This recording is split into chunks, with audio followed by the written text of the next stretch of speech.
دنیا کا امیر ترین شخص، پیدائش اور خاندانی پس منظر، منصب موسیٰ 1280 میں مغربی افریقہ کی مالی سلطنت میں پیدا ہوا۔ اس کا اصل نام موسیٰ کیتا اول تھا اور وہ سلطنت کے کیتا خاندان سے تعلق رکھتا تھا جو مالی سلطنت کا بانی اور شاہی نسل کا حصہ تھا۔ مالی سلطنت اس وقت مغربی افریقہ کی سب سے زیادہ طاقتور اور دولت مند سلطنت تھی۔ اس کا دائرہ کار جدید مالی، سینیگال، گنی، ناجر، نائجیریا اور موریتانیا تک پھیلا ہوا تھا۔ یہ سلطنت اپنی زرخیز زمینوں، تجارتی راستوں اور معدنی وسائل، خاص طور پر سونے کے ذخائر کے لیے مشہور تھی۔ مالی سلطنت کی اہمیت۔ مالی سلطنت صحارا کے تجارتی راستوں پر واقع تھی، جہاں سونے، نمک، ہاتھ سے بنے کپڑے اور ہاتھی دانت کی تجارت کی جاتی تھی۔ سونے کے ذخائر۔ مالی سلطنت میں دنیا کے سب سے بڑے سونے کے ذخائر موجود تھے، جنہوں نے سلطنت کو غیر معمولی دولت مند بنایا۔ تجارت کے راستے۔ یہ سلطنت افریقہ، مشرق وسطی اور یورپ کے درمیان تجارتی مرکز بن چکی تھی۔ اسلام کا اثر۔ 11ویں صدی میں اسلام یہاں متعارف ہوا اور مالی سلطنت اسلامی ثقافت، تعلیم اور فن تعمیر کا مرکز بن گئی۔ ابتدائی تربیت اور شخصیت۔ منصب موسیٰ نے ایک اشرافیہ گھرانے میں آنکھ کھولی، جہاں اسے بچپن سے ہی قیادت کی تربیت دی گئی۔ اس نے جنگی حکمت عملی، سیاست اور تجارت کے اصول سیکھے۔ وہ عربی زبان کا ماہر تھا اور اسلامی تعلیمات میں گہری دلچسپی رکھتا تھا۔ وہ قرآن کی تعلیم پر عمل کرتا اور اپنے فیصلے اسلامی اصولوں کے مطابق لیتا تھا۔ ذہانت اور رحم دلی۔ منصب موسیٰ نہایت ذہین اور رحم دل شخصیت کا مالک تھا۔ وہ ہر شخص کی عزت کرتا اور غریبوں کی مدد کے لیے ہمیشہ تیار رہتا۔ اسے بچپن سے ہی انصاف اور ایمانداری کا مظاہرہ کرنے کی تلقین کی گئی تھی، جس نے اس کی شخصیت کو ایک مثالی رہنما بنایا۔ بادشاہت کا آغاز۔ بھائی کی مہم اور سلطنت کی ذمہ داری۔ منصب موسیٰ کے بادشاہ بننے کی کہانی اس وقت شروع ہوئی جب اس کے بڑے بھائی ابوبکر دوم نے سلطنت چھوڑ دی۔ ابوبکر دوم کو سمندر پار دریافت کرنے کا شوق تھا، اس لیے اس نے بحر اوقیانوس کے پار جانے کا ارادہ کیا۔ اس نے 2000 جہازوں کا ایک بیڑا تیار کیا اور روانہ ہو گیا، لیکن وہ کبھی واپس نہیں آیا۔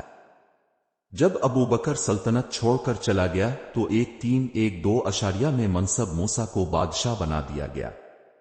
یہ ایک بڑی ذمہ داری تھی، کیونکہ سلطنت کے کئی حصے مسلسل جنگوں اور بغاوتوں کی زد میں تھے۔ اس وقت مالی سلطنت کو نہ صرف اندرونی استحکام کی ضرورت تھی بلکہ خارجی خطرات سے بھی محفوظ رکھنے کی ضرورت تھی۔ حکمرانی کا انداز۔ منصب موسیٰ نے اپنی بادشاہت کا آغاز نظم و ضبط قائم کرنے اور سلطنت کی معیشت کو مضبوط بنانے سے کیا۔ تجارت کا فروغ۔ اس نے صحارا کے راستوں پر موجود تجارتی مراکز کو محفوظ بنایا۔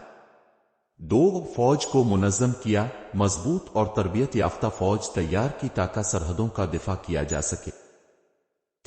نظام انصاف۔ عدالتوں اور قاضیوں کو تعینات کیا تاکہ سلطنت میں انصاف کا نظام قائم ہو۔ اسلامی تعلیمات پر عمل۔ اس نے اسلامی قوانین کے تحت فیصلے کیے، جس نے اس کے عوام کا اعتماد جیت لیا۔ سلطنت کی توسیع۔ منصب موسیٰ نے اپنے دون حکومت میں سلطنت کو مزید وسعت دی۔ اس نے ٹمبکٹو، گاؤ اور دیجینی جیسے اہم شہروں کو اپنی سلطنت کا حصہ بنایا۔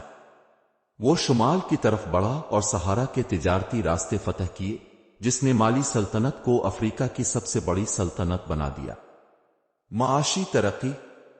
منصب موسیٰ کی دولت کا راز اس کی سلطنت میں موجود سونے کے ذخائر تھے۔ سونا اور نمک کی تجارت۔ مالی سلطنت نے سونا اور نمک کی تجارت سے بے پناہ دولت کمائی۔ بین الاقوامی تجارت۔ اس کی سلطنت مصر، مراکش اور مشرق وسطی کے ساتھ تجارتی تعلقات قائم کرنے میں کامیاب رہی۔ معاشی اصلاحات۔ اس نے تاجروں کو سہولیات فراہم کی اور تجارتی راستوں کو محفوظ بنایا تاکہ مزید دولت حاصل کی جا سکے۔ ثقافتی اور مذہبی ترقی۔ منصب موسیٰ نے اسلامی تعلیمات کو فروغ دینے کے لیے کئی اقدامات کیے۔ اس نے مدارس، مساجد اور لائبریریاں قائم کی تاکہ علم کو عام کیا جا سکے۔ اس نے علماء اور اسکالرز کو سلطنت میں بلایا تاکہ عوام کو تعلیم دی جا سکے۔ اس نے قرآن کی تعلیم کو سلطنت بھر میں عام کیا، جس سے مالی سلطنت اسلامی ثقافت کا مرکز بن گئی۔ نتیجہ، منصب موسیٰ کی ابتدائی زندگی قیادت، تربیت اور عزم کی کہانی ہے۔ وہ ایک عام بادشاہ نہیں تھا بلکہ ایک ایسا رہنما تھا جس نے اپنی سلطنت کو دنیا کی سب سے امیر سلطنتوں میں شامل کیا۔ اس کی حکمرانی انصاف، طاقت اور علم پر مبنی تھی، جس نے مالی سلطنت کو ایک روشن مثال بنا دیا۔ دولت اور سلطنت کی وسعت، بادشاہت کا استحکام۔ منصب موسیٰ کے بادشاہ بننے کے بعد اس کی سب سے پہلی ترجیح سلطنت کو مستحکم کرنا تھا۔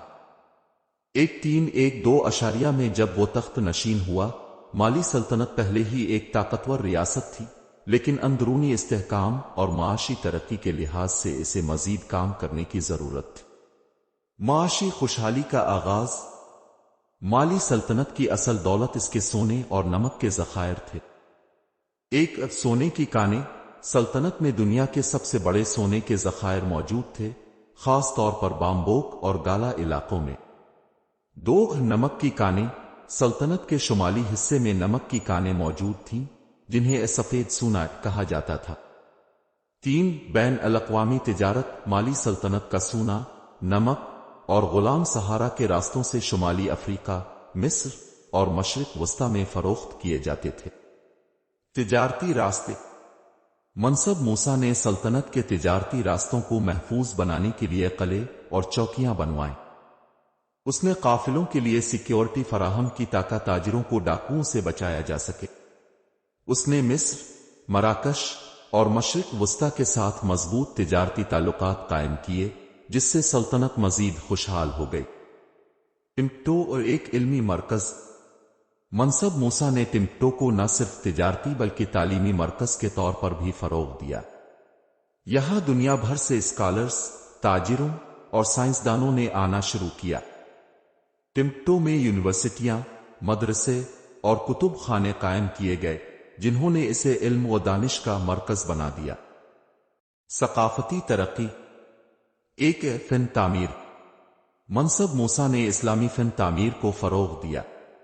اس نے مساجد، محلات اور عوامی عمارتیں تعمیر کروائیں۔ 2 تعلیم کا فروغ۔ اس نے مدرسے اور کتب خانے بنوائے، جہاں اسلامی تعلیمات، سائنس اور فلسفہ پڑھایا جاتا تھا۔ اس نے قرآن اور عربی ادب کی تعلیم عام کی۔ 3 اسلامی قوانین کا نفاذ۔ منصب موسیٰ نے اسلامی قوانین کو سلطنت میں نافذ کیا اور انصاف کے لیے قاضی مقرر کیے۔ سونا اور سخاوت۔ منصب موسیٰ کو اس کی بے پناہ سخاوت کے لیے بھی جانا جاتا ہے۔ وہ غریبوں کی مدد کرتا، مسافروں کو عطیات دیتا اور عبادت گاہوں کی تعمیر کے لیے کھلے دل سے دولت خرچ کرتا تھا۔ اس نے اپنی سلطنت میں غلاموں کو آزاد کیا اور انہیں زمینیں اور کاروبار شروع کرنے کے لیے مدد فراہم کی۔ معاشی اثرات۔ منصب موسیٰ کی سلطنت کا سونا اتنا زیادہ تھا کہ اس نے عالمی معیشت کو متاثر کیا۔ اس کی سخاوت نے اسے مشہور کر دیا، لیکن اس نے بازاروں میں سونے کی قیمتوں کو کم کر دیا، جس نے بعض اوقات معیشت میں عدم توازن پیدا کیا۔ توسیع سلطنت۔ منصب موسیٰ نے سلطنت کی حدود کو مزید وسعت دی۔ 1 اس نے شمال میں سہارا کے تجارتی راستے کو فتح کیا۔ 2 اس نے مشرق میں نائجر دریا تک سلطنت کو پھیلایا۔ 3 جنوب میں اس نے گنی اور دیگر قریبی علاقوں کو اپنی سلطنت میں شامل کیا۔ فوج کی طاقت۔ اس نے ایک مضبوط فوج تیار کی جو ہر وقت جنگ کے لیے تیار رہتی تھی۔ فوج میں گھڑ سوار دستے، تیر انداز اور تلوار باز شامل تھے جو سلطنت کی حفاظت کرتے تھے۔ معاشرتی اصلاحات۔ منصب موسیٰ نے اپنی سلطنت میں معاشرتی اصلاحات بھی کی۔ 1 غریبوں کی فلاح و بہبود۔ اس نے غریبوں کے لیے امدادی مراکز قائم کیے اور کھانے کی فراہمی یقینی بنائی۔ 2 زرعی ترقی۔ نئی نہریں کھدوائیں اور زراعت کو فروغ دیا، جس سے خوراک کی پیداوار میں اضافہ ہوا۔ 3 انصاف کا نظام۔ اس نے ہر شہر میں قاضی مقرر کیے تاکہ اسلامی قوانین کے تحت انصاف فراہم کیا جا سکے۔ عظمت کا آغاز۔ منصب موسیٰ کی سلطنت اس قدر مشہور ہوئی کہ دور دراز کے ممالک میں بھی اس کا چرچا ہونے لگا۔ ایک مشہور عرب تاریخ دان ابن خلدون نے منصب موسیٰ کی دولت اور سلطنت کے بارے میں تفصیل سے لکھا۔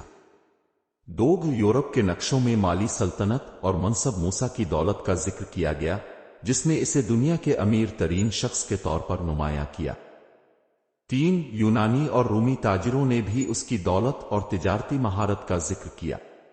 نتیجہ، منصب موسیٰ نے اپنی ابتدائی حکمرانی کے دوران سلطنت کو نہ صرف استحکام بخشا بلکہ اسے دنیا کی سب سے امیر اور طاقتور سلطنتوں میں شامل کر دیا۔ اس کی دور اندیشی، تجارتی ذہانت اور سماجی انصاف نے مالی سلطنت کو عالمی مرکز بنا دیا۔ اس کی دولت، سخاوت اور ترقیاتی منصوبوں نے اسے تاریخ میں ہمیشہ کے لیے امر کر دیا۔ حج کا عظیم الشان سفر۔ پس منظر 1324 میں منصب موسیٰ نے ایک ایسا قدم اٹھایا جس نے اس کی شہرت کو پوری دنیا میں پھیلا دیا۔ اس نے مکہ مکرمہ کا حج کرنے کا ارادہ کیا، جو اس کے ایمان، دولت اور سخاوت کا مظہر بن گیا۔ یہ حج نہ صرف ایک مذہبی فریضہ تھا بلکہ یہ منصب موسیٰ کی سلطنت کی طاقت، عظمت اور دولت کی نمائش بھی بن گیا۔ اس کا یہ سفر تاریخ میں سب سے شاندار اور عظیم الشان حج مانا جاتا ہے۔ قافلے کی تیاری۔ منصب موسیٰ نے حج کے سفر کے لیے ایک ناقابل یقین قافلہ تیار کیا۔ 60,000 افراد پر مشتمل یہ قافلہ بادشاہ کے محافظوں، تاجروں، خدام اور غلاموں پر مشتمل تھا۔ 12,000 غلام تھے جو سب سونے سے سجے ہوئے تھے اور ریشمی لباس پہنے ہوئے تھے۔ 80 اونٹ سونے کے ساتھ لادے گئے اور ہر اونٹ پر 300 پاؤنڈ سونا تھا۔ سپاہی اور محافظ جدید اسلحے اور سونے سے جڑے ہتھیاروں کے ساتھ تھے۔ موسیٰ کے ساتھ علماء، شعراء اور معمار بھی شامل تھے جو علم اور فن تعمیر کو فروغ دینے کے لیے منتخب کیے گئے تھے۔ یہ قافلہ صحارا کے ریگستان سے گزرتا ہوا شمالی افریقہ کی طرف روانہ ہوا۔ قاہرہ میں داخلہ۔ منصب موسیٰ کا قافلہ جب مصر کے شہر قاہرہ پہنچا تو وہ اپنی سخاوت کے لیے مشہور ہو گیا۔ اس نے غریبوں کو سونا بانٹا اور مسجدوں اور مدارس کو عطیات دیے۔ اس کی دولت اتنی زیادہ تھی کہ اس نے مصر کی معیشت پر اثر ڈالا۔ معاشی اثرات۔ منصب موسیٰ نے اتنا زیادہ سونا بانٹا کہ سونے کی قیمتیں 10 سال تک کم رہیں۔ اس نے تاجروں اور مقامی لوگوں کو اتنی دولت دے دی کہ مصر کی معیشت متاثر ہو گئی اور سونا عام ہو گیا۔ یہ واقعہ اس بات کی علامت تھا کہ موسیٰ کی سلطنت کتنی مالدار تھی۔ راستے کی آزمائشیں۔ یہ سفر آسان نہیں تھا۔ ایک صحرائی مشکلات۔ قافلہ کو صحارا کے صحراؤں میں گرمی، پانی کی کمی اور طوفانوں کا سامنا کرنا پڑا۔ 2 لوٹ مار کا خطرہ۔ موسیٰ نے اپنی فوج کو منظم کیا اور راستے کی حفاظت کے لیے محافظوں کو تعینات کیا۔ 3 لوگوں کی بھوک اور پیاس۔ قافلے نے راستے میں کئی چھوٹے قصبوں میں قیام کیا اور پانی اور خوراک کے ذخائر خریدے۔ مکہ مکرمہ پہنچنے کا منظر۔ جب منصب موسیٰ اور اس کا قافلہ مکہ مکرمہ پہنچا تو سب اس کے عظیم الشان داخلے کو دیکھ کر حیران رہ گئے۔ وہ سفید لباس میں ملبوس ہو کر خدا کے سامنے عاجزی کا اظہار کرتا رہا۔ اس نے کعبہ کے گرد طواف کیا اور خدا کے حضور دعا کی۔ اس نے وہاں موجود غریبوں اور مسافروں کی مدد کی اور عبادت گاہوں کو عطیات دیے۔ واپسی کا سفر۔ منصب موسیٰ نے مکہ سے واپسی کے وقت بھی علم، دولت اور انصاف کی روایات کو قائم رکھا۔ اس نے راستے میں کئی شہروں میں مساجد اور مدارس بنوائے۔ 2 واپس جاتے ہوئے وہ مزید معمار، عالم اور کاریگر اپنے ساتھ لایا تاکہ اپنی سلطنت کو علم و ثقافت کا مرکز بنا سکے۔ 3 وہ تاجروں کے ساتھ نئے تجارتی معاہدے کر کے سلطنت کے تجارتی نیٹ ورک کو مزید وسعت دے کر واپس آیا۔ حج کے اثرات۔ منصب موسیٰ کا حج نہ صرف ایک مذہبی فریضہ تھا بلکہ اس نے مالی سلطنت کو دنیا کے نقشے پر لا کھڑا کیا۔ ایک شہرت اور پہچان۔ اس سفر کے بعد منصب موسیٰ کا ذکر دنیا بھر کے تجارتی مراکز، یورپی نقشوں اور تاریخی کتابوں میں کیا جانے لگا۔ دو معاشی اثر۔ اس کے سونے کی تقسیم نے عالمی معیشت پر اثر ڈالا اور مالی سلطنت کو سونے کی سب سے بڑی سپلائر بنا دیا۔ تین علم اور ثقافت۔ اس نے اسلامی تعلیمات، فن تعمیر اور ثقافت کو فروغ دیا، جس نے مالی سلطنت کو علم و حکمت کا گہوارہ بنا دیا۔ چار اسلام کا فروغ۔ حج کے ذریعے اس نے اسلام کو اپنی سلطنت میں مضبوط کیا اور دنیا بھر میں اپنے مذہبی اثر و رسوخ کو بڑھایا۔ نتیجہ، منصب موسیٰ کا حج تاریخ کا ایک عظیم الشان واقعہ ہے، جس نے اس کی دولت، سخاوت اور ایمان کا مظاہرہ کیا۔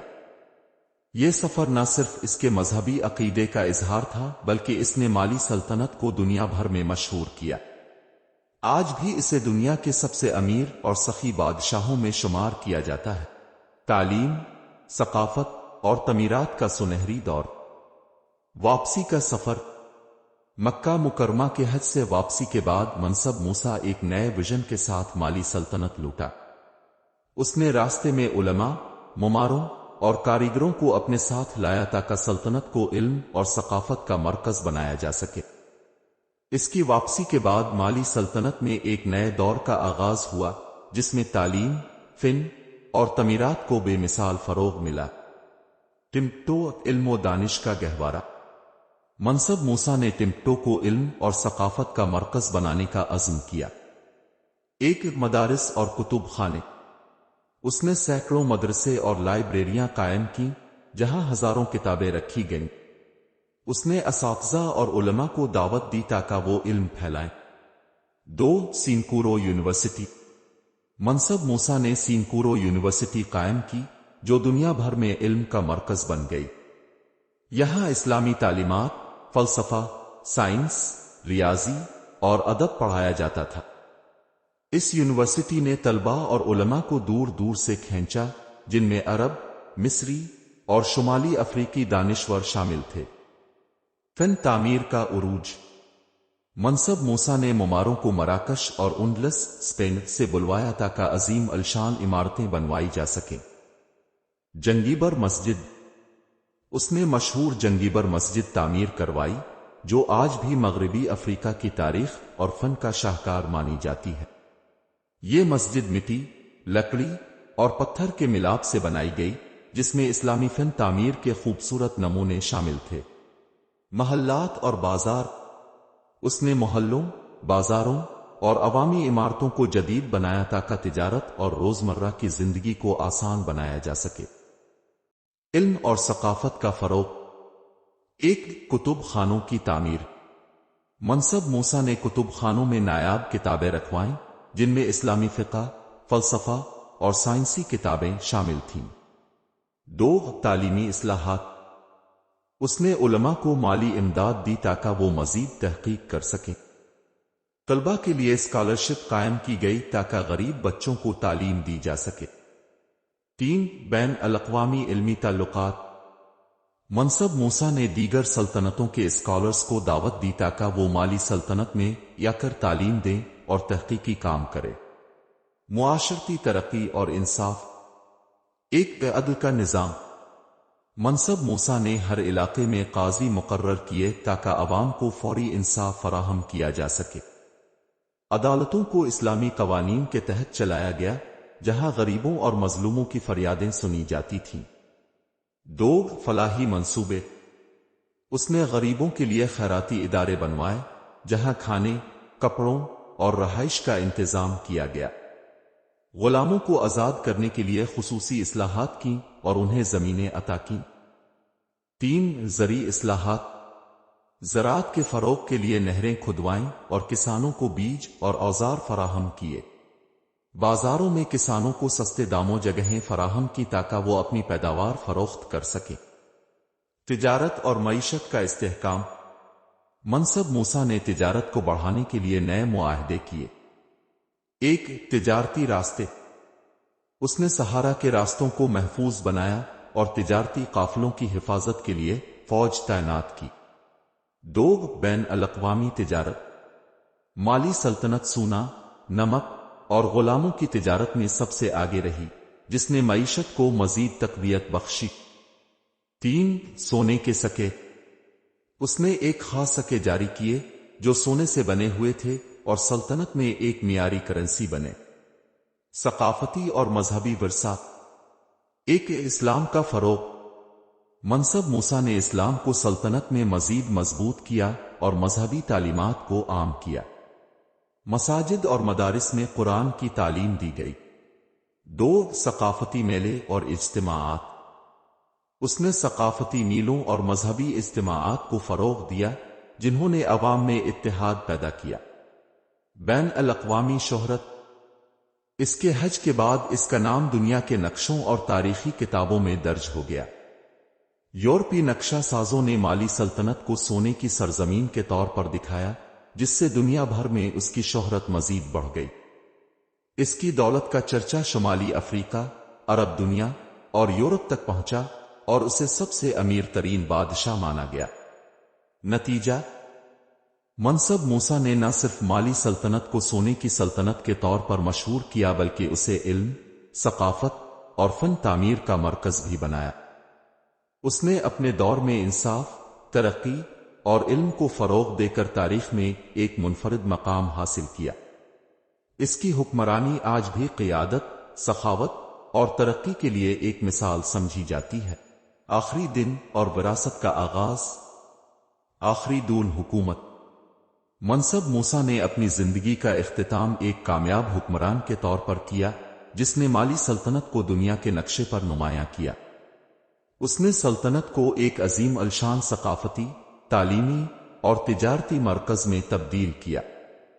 اس کی آخری حکومت کا دور انصاف، امن اور خوشحالی سے بھرپور تھا، لیکن یہ چیلنجز سے بھی خالی نہ تھا۔ چیلنجز کا سامنا۔ 1 داخلی بغاوتیں۔ سلطنت کی بے پناہ دولت کے باعث کچھ داخلی گروہ اقتدار کے خواہشمند بن گئے، جس سے چھوٹے تنازعات پیدا ہوئے۔ موسیٰ نے ان بغاوتوں کو دانشمندی سے دبا دیا اور اپنی فوج کو مزید مضبوط بنایا۔ 2 معاشی دباؤ۔ حج کے دوران دی گئی سخاوت کی وجہ سے سلطنت میں سونے کی قیمت میں عدم توازن پیدا ہو گیا تھا، جسے موسیٰ نے تجارتی اصلاحات کے ذریعے متوازن کیا۔ اس نے تجارتی معاہدے کیے اور معیشت کو دوبارہ مستحکم بنایا۔ آخری تعمیراتی منصوبے۔ منصب موسیٰ نے اپنی آخری زندگی میں مزید مساجد، مدارس اور پل تعمیر کروائے۔ علمی مراکز۔ اس نے ٹمبکٹو میں مزید لائبریریاں بنوائیں تاکہ تعلیم کو فروغ دیا جا سکے۔ زرعی ترقی۔ نہروں اور پانی کے ذخائر کو بڑھایا تاکہ زراعت مستحکم ہو۔ کاروباری مراکز۔ اس نے بازاروں کو مزید جدید بنایا تاکہ تجارتی سرگرمیاں بڑھ سکیں۔ آخری ایام۔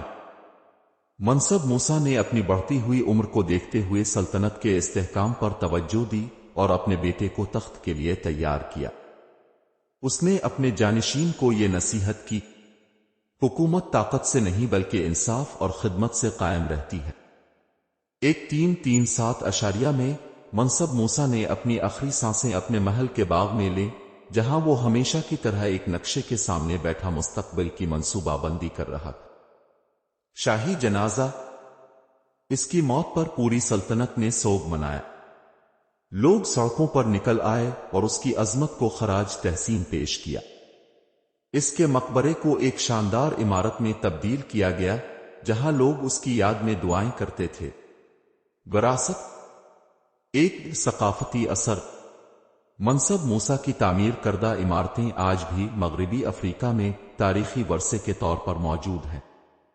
اس کی مساجد اور لائبریریاں اب بھی علم اور عبادت کے مراکز کے طور پر استعمال کی جاتی ہیں۔